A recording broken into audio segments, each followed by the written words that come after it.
actually quit smoking crack for a long time, but I was drinking so heavy that it really didn't matter.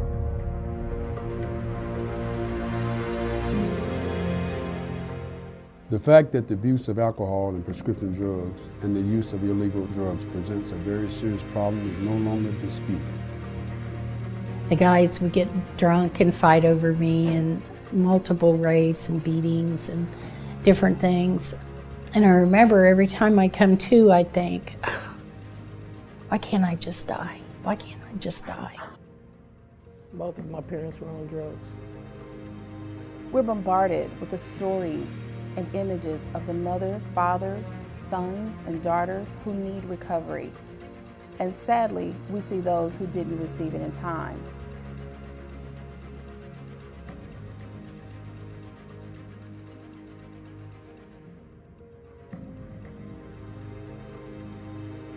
Why can't I just die? Why can't I just die? And the first time I could take a weekend pass for my family, I drank. And the first time I drank, I got drunk. And I thought, this is it, I have arrived. My thing was I always hooked up with whoever I wanted to be with, and then we figure out the details later. Well, I hooked up with the wrong guy this time. And the very next day, he ended up turning me out, which means he made me into a prostitute. It is the most soul-robbing, demoralizing thing that a woman can ever experience in her life. It's scary. I mean, you get into this cycle of you need your drugs and alcohol so bad, so you have to do this to get to that, and you have this cycle of despair going. And then I have this crazy man that's threatening, if I ever leave him, to kill me, kill my family. He was an awful, awful man. He would beat me quite often. We lived at seedy hotels downtown around 18th and Main, and he would beat me so severely that sometimes I couldn't turn tricks and I couldn't work the day labor. I remember I was in it back then. I went like a year and a half without looking at myself in the mirror because I couldn't stand to see what was looking back at me. In 4 or 5 years, we had accumulated 4 houses, all paid for, had tenants in every one of them, and I lived in one. We had 2 trucks, 2 cars. It took me less than 12 months to smoke up everything we had. Everything, including the house I lived in. I sold my house for $2,500. That's what an addict does.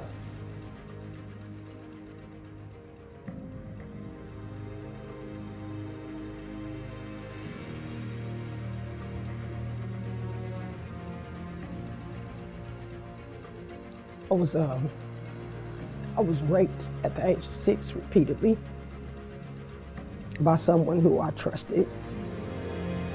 Family member. My mom was in jail at the time, and they had told me that she was in a hospital. Nobody really understood me. I was going through a lot of anger, a lot of fighting, a lot of drug use at a young age. Started smoking weed at the age of 14.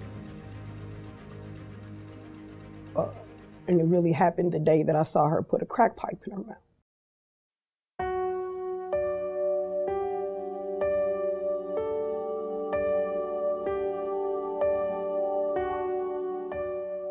I mean, none of us, when we're little kids growing up, we never think, oh, I'm going to end up being homeless and beat down, or a street prostitute, or living like an animal. None of us envision that those things are ever going to happen to us, but it does.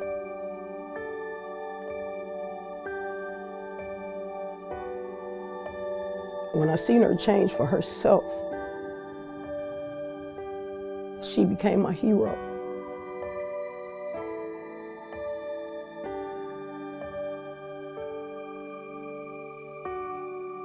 When a person is battling with drugs or addiction or problems, there is a moment that comes that you say, I'm tired. Now, it might be 3 in the morning, it may be 5, it may be 12 noon, and at that point, you've got sometimes a matter of seconds. If they reach out, if they get on the phone, they call you, you've got to move right then. You can't wait 2 weeks, you can't wait 5 days, because that's a brief period that God has provided. And in that period, our paradigm shift is, come here, come on now, come here. You come over here right now, let me talk to you, somebody's gonna call you, and we immediately begin to work with them. At that time we assess what's gonna be the long haul, what are we gonna need?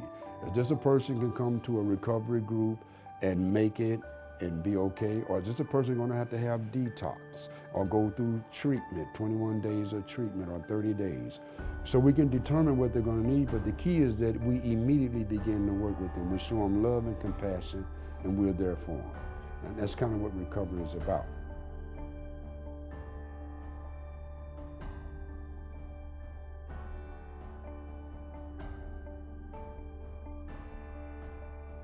I went to treatment, and they tried to put me out of treatment after 21 days, and I had a fit. I cried, I begged, I screamed. I told you might as well drop me off at the dope house. 21 days is not enough. My brain is still fogged up. I went to a transitional living facility, the Princess House, under the guidance of Dr. Sarita Graham, and I stayed there 1.5 years so I could learn how to live again. We're getting our life back on track now. Got almost 10 months clean and have no intention in going back to that life. Recovery is amazing. It makes you a stronger person. It makes you a wiser person. When people see you going through this process and see you excel, it kind of rubs off on, they're like, wow, that's what I want. I have a job, I've been there 1 year. I'm trying to become manager. Recovery can bring good things to you, but you have to really want it. You can't just go into recovery expecting everything to happen at once, because it's not something that happens overnight. It takes time.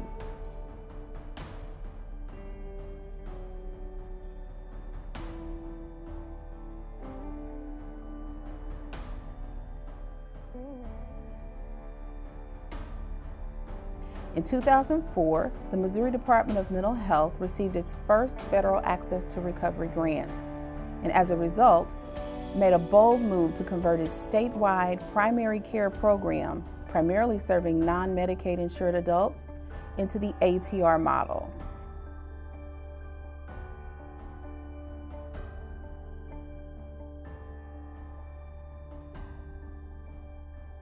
The outcomes they're historical. Nothing, secular recovery has never touched the outcomes that we're having with the faith-based community and the Access to Recovery grant.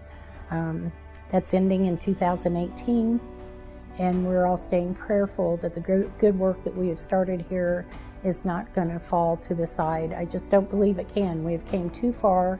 We've had an 88% success rate of people not reusing and a 97% success rate of not being rearrested. Prior to Access to Recovery, and I want to talk about, we had an old paradigm. We had a pretty traditional acute model. By acute, what we mean is episodic. Bring a person using drugs, maybe take them through detox, give them 21 days out of inpatient, and then a little outpatient, and then we kind of release them with no long-term support. Even that system was flawed in some areas. As hard as we work, and I'm a part of it, I'm a treatment center too. As hard as we work, we would have backlogs of people waiting to get in. It would, we didn't have immediate access. And so the government, realizing that this scenario existed across the nation, began under President Bush's faith-based initiative. They began to think, say, well, what if we take the grassroots people like peers and mainly faith-based, that are out in the community every day working with these people, who are the first to know if a family is suffering. The pastor who the grandmother says, hey, my child has got a problem.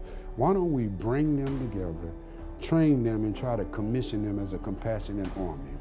A group of us started through a program called Access to Recovery, which was a federally based program that we funded for 14 years that brought a group of us together to work with recovery supports. We had tremendous success.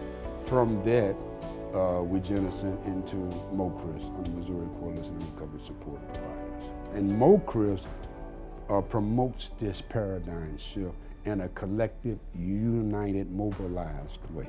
That's what we do, to help in saving lives at a more expedient and with more services and more boots on the ground. That's what we do. We have 13 different properties now. We have beginners homes for men or women. We have intermediate homes, and then we have apartment buildings. This last year, we just opened a pregnant women's home. We can accommodate 5 moms-to-be, and we've had our first 3 drug-free babies in the last few months, and we have more on the way. The one thing I know that people in a supportive community like what we have here at Healing House, they can achieve in 1 year what it took me 3.5 years out there on my own to get.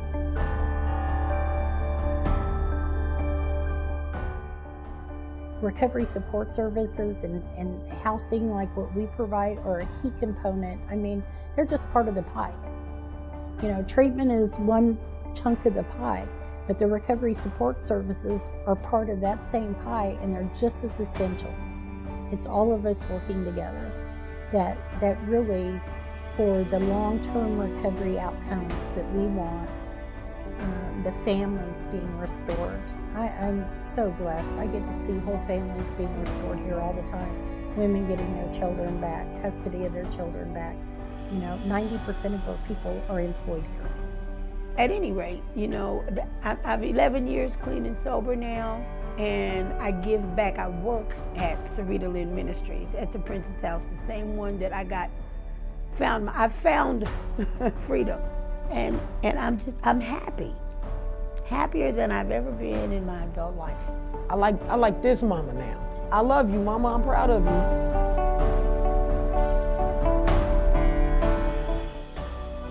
There's no end to the holistic support that recovery offers. It's just simply no end. You know, sometimes we make it up as we go. I mean, it might be something right here, you know, what do you need? Okay, well, we want a baking class, and we're gonna do this, and you're gonna bake. Some of the programs, take them and let the ladies cook for events and stuff, and that builds their self-esteem.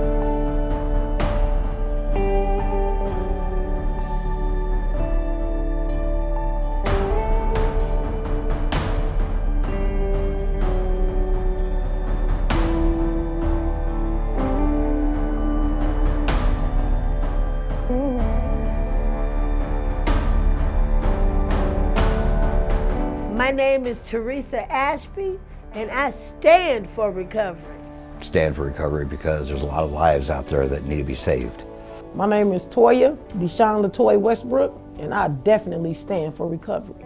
So my name is Bobby Jo Reed, founder and director of Healing House, a person in long-term recovery of 22 years by God's grace, and I stand for recovery.